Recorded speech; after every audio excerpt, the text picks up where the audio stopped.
Home is not home. Not home is home.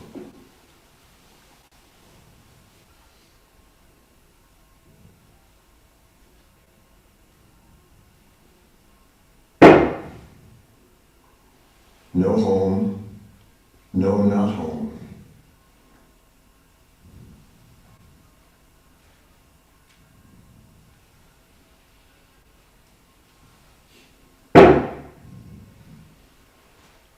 Home is home, not home is not home. Which one of these statements is correct? Shining faces in the morning candlelight. Where is home? When I first heard that this ceremony would be in Košice, this question came up. Because my father was born less than 100 kilometers from here. Am I home? This is the land my father never could show me because of the war. And I wondered, what is life? What am I? Where is home? These are questions, fundamental questions, that urge us to look more carefully at this life.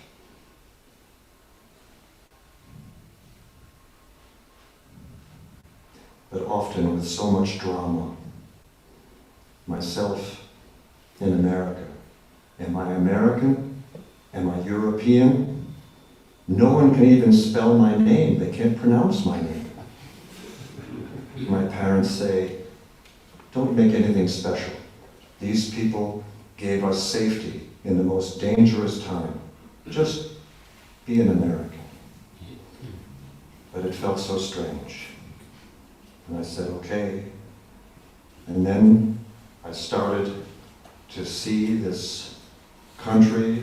At that time in the 1960s, everything was new. New highways, new airports, new cars, big shining country. And I thought, well, maybe this is home. Maybe this is part of what I am. And then when the Iron Curtain opened, I finally was able, after 20 years, to get to Poland. And the Poles told me something different. 1970, I arrived in Poland after coming from shiny New York full of color, and I came to Warszawa, a land with no color, no paint on the buildings, no bright lights. The people had no cars. You waited 10 years to get a telephone. You waited 20 years to get an apartment.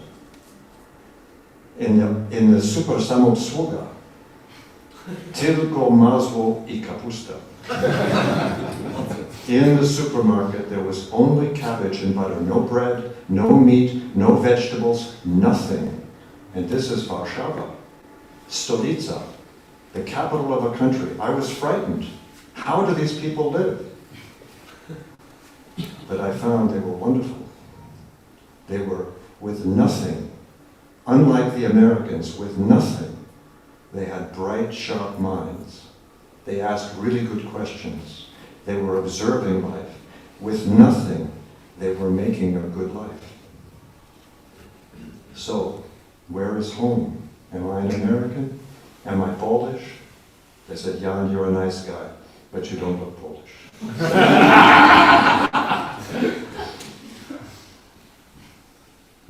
This question came even more deeply for me when I lived right after that, for 1 year in Africa. People who have even less than anybody in Europe. Wonderful, insightful people. So I'm looking now. I have no idea. Where am I? Who am I? Where is home? And I thought, okay, maybe in books. Maybe I can find it in books. I went and read all these books, and nothing was satisfying. Philosophy was too dry. Religions require you carry a mountain of beliefs on your back. And one day, a Zen book hit me. It said, as soon as you think you've found an answer. You've gone to sleep. I thought, oh, that will never grow old. That will always be fresh.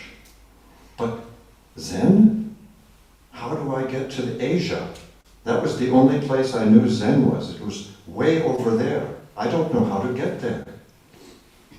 Now, these were the hippie times. I had hair down to my shoulders. And believe me, in the hippie times, we tried everything. And I mean everything. And so I tried all kinds of magic mushrooms and all of that. Fantastic experiences. A world beyond words, because a lot of these experiences you didn't even open your mouth. The words made no sense. And so you had a feeling in your bones, something beyond words is out there. But then, in the morning, as the glow faded away, you suddenly realized you're still back and you don't know. If you bring something from the outside and you depend on the outside, that help always melts away. This is a mountain you have to climb on your own. No inside, no outside. So, okay, I decided I'm going to find a Zen master. I'm going to do a grand tour from California to New York. Maybe I even go to Asia. And it just happened, it started in Providence, Rhode Island. I was going to meet a Zen master. And I called, yes, we have a Zen master here. So I went. This was my big experience. I still remember the first evening practice. I'm sitting and looking, everyone in silence. And I hear the footsteps coming down the stairway. An actual Zen master. And he comes, sits down, we start chanting, we start sitting, and the whole time, I'm looking, I'm checking him out. And right there, and then within 20 minutes, my grand tour of the world disappeared.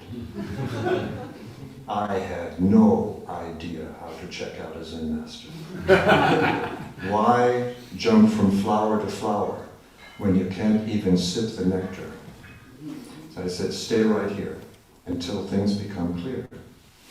And so I moved into the Providence Zen Center, and I was starting to get my Zen identity. I had my robes, I had my casa, I had my practice, I had a language, and Zen Sansanin hit me very hard at the beginning. He said, why are you practicing? You want enlightenment? Enlightenment, not important. What is your direction? That's important. Oh. And then he went further. A doctor came to him from New York, and the doctor said, should I become a monk? And Tate Sansanin said, no. You stay a doctor, 100%. You be a doctor. You help everybody. I was very relieved.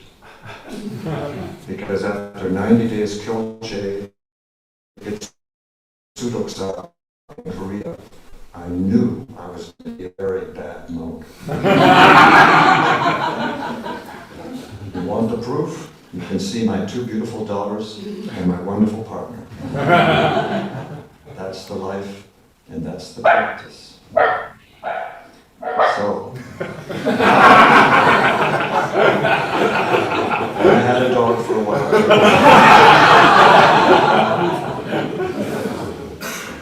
So, what direction? Well, there's lots of suffering. All around the world, we see it right now. 30 million people at this moment are being chased from their home by climate change. They live somewhere else, not because they want to, because they have to.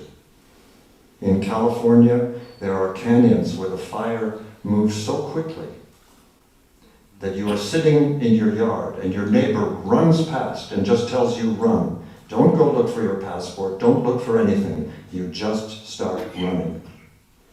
That's how fast the fire moves. It's flooding happening this way. It's many things happening this way. There's tremendous suffering because of this. So I thought, I can be a scientist. That's what I trained for. And with knowledge, I'll help people. 40 years of work showed knowledge is not enough. Knowledge, in fact, is dangerous, especially for those who develop an identity and protect their identity with their knowledge. The ones who say, I know. But in science, you can also find great minds that go way out beyond knowledge. They hang out on the frontier where nobody knows. I was deeply humbled to meet and work with some of these people who were almost like children. They would listen and talk to anyone, eyebrow to eyebrow, with complete honesty and humility. Don't know. So everything, every direction I tried, my name, language, my possessions, drugs, Zen, science, all ended in the same place. Don't know. How to apply this don't know? We need this don't know very much. Never in my 72 years has the world been so divided. All these people fighting and all of them trying to know more than the others. My scientist says this. My journalist says this. I know. And we are locked. And we are not learning. I'm a climate scientist. I can tell you, no one has the answer. We have to learn. We have to take risks and learn. And we're not learning because we know. We have to open up. Let me show you the power of a don't know. We go back 108 years, the beginning of the First World War, Christmas time. 1 million men already dead in 5 months. The world had never seen such carnage, such destruction. They were in shock. And beyond that, incredible anger. At Christmas time, and a British soldier looks across the trenches, and in the German trenches, he's amazed. There's a Christmas tree, and there are lanterns.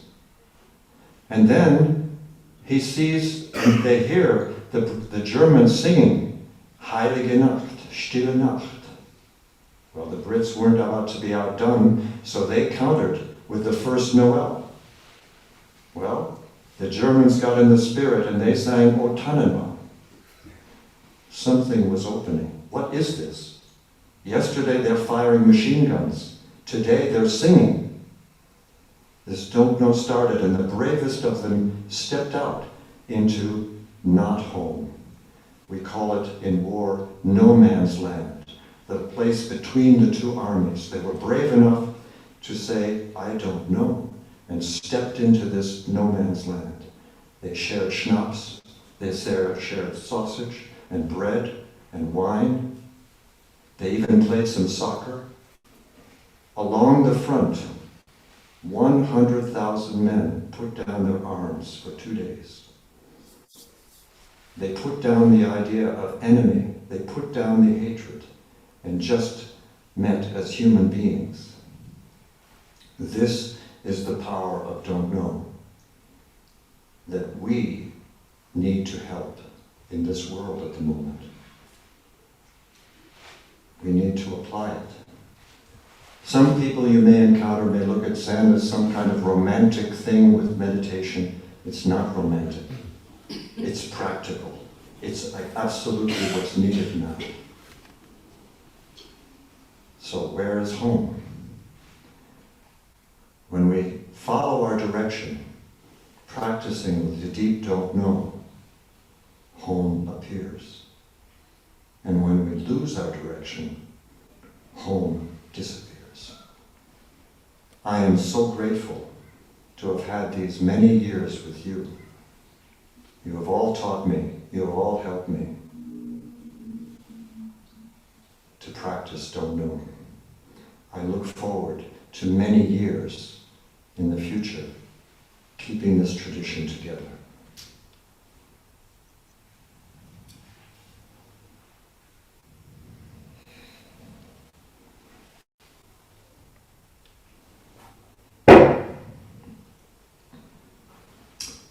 If you search for home, you will miss it.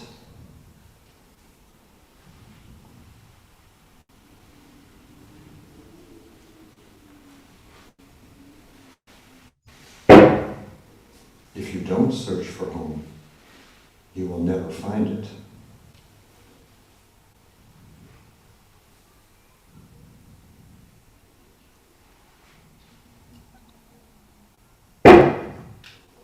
Take away searching and missing.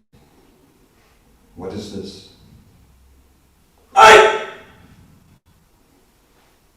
It's a beautiful mountain morning. Let's open the door to let our brethren in from the rising waters and the rising flames.